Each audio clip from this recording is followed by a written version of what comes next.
Is Domino's franchise a good investment? How much can I make as a Domino's pizza owner? Are these lawsuits a concern? We'll take a look at that today on Franchise City.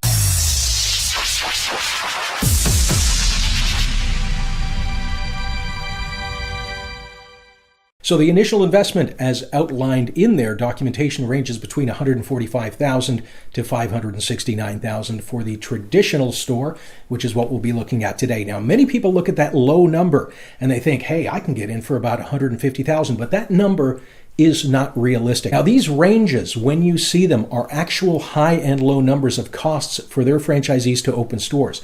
The low end is usually a store that was already set up, needed almost no changes. It's an exception and a rarity. Realistically, you need to anticipate much more than the lowest number, usually in between the two. Let's look at the ongoing fees. So royalties, 5.5%, weekly ad fund is 4%, co-op ad fund 1 to 4%. So right out of the gate, you're on the hook for about 10% of your revenue. Now, there's quite a number of fees, and we find that as franchises get larger, we see the addition of more and more fees over time. So we've got an annual software enhancement fee.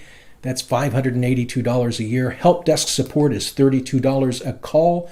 Connectivity fee is $1,200 per year. Google Chrome access fee costs you $130 per device. Application processing is $29.50 per month. Technology transaction fee is 25 cents per digital order, so every online order is going to cost you a quarter. Credit card processing is 0.04 cents per transaction. That's apparently going up in June. And a Spanish language call center fee is $2.50 per call after your first 65. Food safety audits, training fees, Pulse training, and fees for the Pulse computer system, which is almost another $5,000 license fee and about $15,000 to $25,000 to install. Now, I recall this computer system initiated some drama and some lawsuits. Let's take a look at that. So first off, for Pulse, you would expect that almost $5,000 license fee goes to the Pulse computer company, right? Well, if you read the fine print in Domino's FTD, they keep everything except $723. So a nice $4,200 payday for Domino's for every franchise that is legally obliged to use this system. So they've got about 5,000 franchisee-owned stores. They own more than that, but some of them are corporately owned. That would be about $20 million if everybody has to pay that amount. But the question is, does this Pulse system at least work right? Well, not according to the people of the state of New York who sued Domino's, claiming that the software was defective and incorrectly calculated wages for employees. They are also suing for violation of the Franchise Act by Domino's not disclosing alleged defects in the software. Now, if you follow the news at all, you will have seen some fairly substantial media that Domino's has also been sued over paying less than minimum wage to their drivers. That Pulse software was named as part of the problem in that lawsuit. So the IRS has a minimum business mileage rate, which at the time was 54 cents a mile. It's since been raised to 58 cents. But because drivers paid for insurance, fuel, and all their other costs, it ended up being less than the minimum wage in some situations. Now, some of the blame apparently falls upon this Pulse software. And here's a quote from the, at the time, Attorney General Eric Schneiderman. "We have uncovered rampant wage violations at Domino's franchise stores and intensive involvement by Domino's headquarters that caused many of these violations. At some point, a company has to take responsibility for its actions and for its workers' well-being." And Schneiderman said the company knew since at least 2007 that its Pulse Systems payroll software undercalculated gross wages while still encouraging franchisees to use it.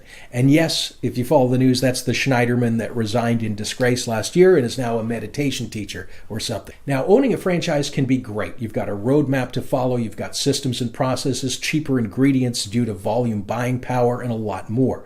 But if the franchise corporate engages in making ongoing bad decisions, it can make franchising a challenge. And here's the picture that I see. Company has not so great software. Company forces franchisees to use it and keeps $4,200 for themselves on every software sold. Franchisees sue Domino's, saying that they don't even want this software and suggest that there were possible antitrust violations when forcing franchisees to upgrade when they renewed the agreements. Software ends up getting everybody sued, including the franchisees. So from a corporate perspective, I just do not get a warm and fuzzy feeling between the relationship between Domino's and franchisees. I'm sure there are exceptions, but we start to get a picture of how corporate style is. Now, for those of you who plan on investing passively and having your Domino's run on autopilot, right in their FDD it states you must devote your full time, excepting reasonable vacation periods, to the management and or supervision of stores in your development area and make a total commitment to the Domino's pizza system.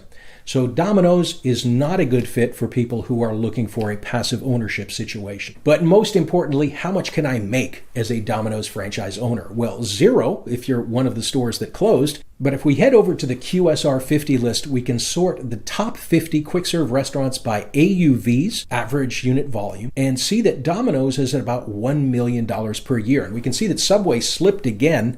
Their earnings average are down to $413,000 per year. Now, these numbers might sound high, but once you calculate employee salaries, rent, taxes, operating expenses, and royalties, those numbers actually going in the owner's pocket are quite a bit less. But we do like to see AUVs over $1 million, so Domino's is right at that mark, so they're not doing too bad.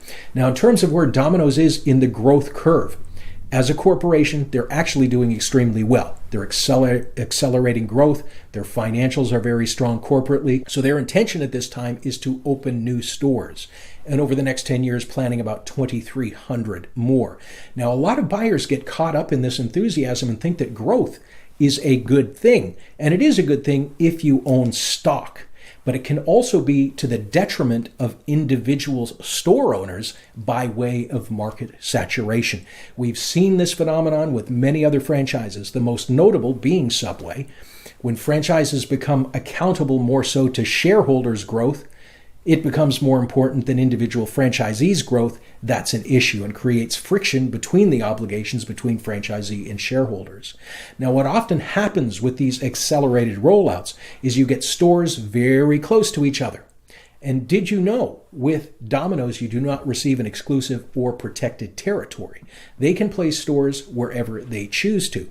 Now, for a short period, these expansions look great on paper, and corporate continues to look very strong for shareholders. It's a lot of media excitement.